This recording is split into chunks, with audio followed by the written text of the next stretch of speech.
Komishona wa borithi gĩtarũ-inĩ kĩa irathĩro rĩa bũrũri hamwe na mbũtũ ya ũgitĩri wa matũra nĩ magĩte na mũcemanio wa kũria aikari kuma kaunti cia Meru na Tharaka Nithi kũiga thayũ.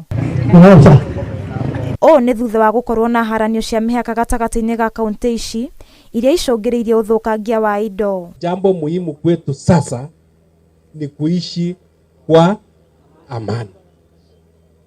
Tukiishi kwa amani itakuwa rahisi kwetu kutatua yale matatizo ambayo inatukabili kama jamii. Tumekubaliana kamati za usalama zote mbili, upande wa Meru na upande wa Tharaka Nithi, kila mhalifu atakayekuwa amejulikana lazima akamatwe na afunguliwe mashtaka.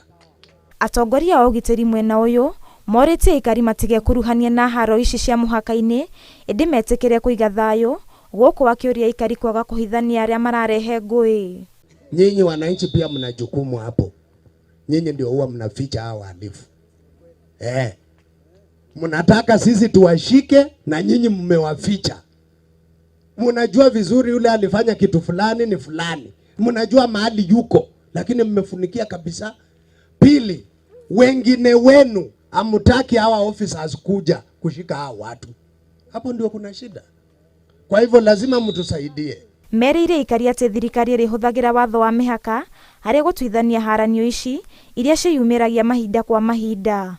Tutaweka ratiba na wale au maofisa wa land, tukae chini tuone vile tutaanzisha kazi ya kuhakikisha kwamba kila mtu apate shamba lake.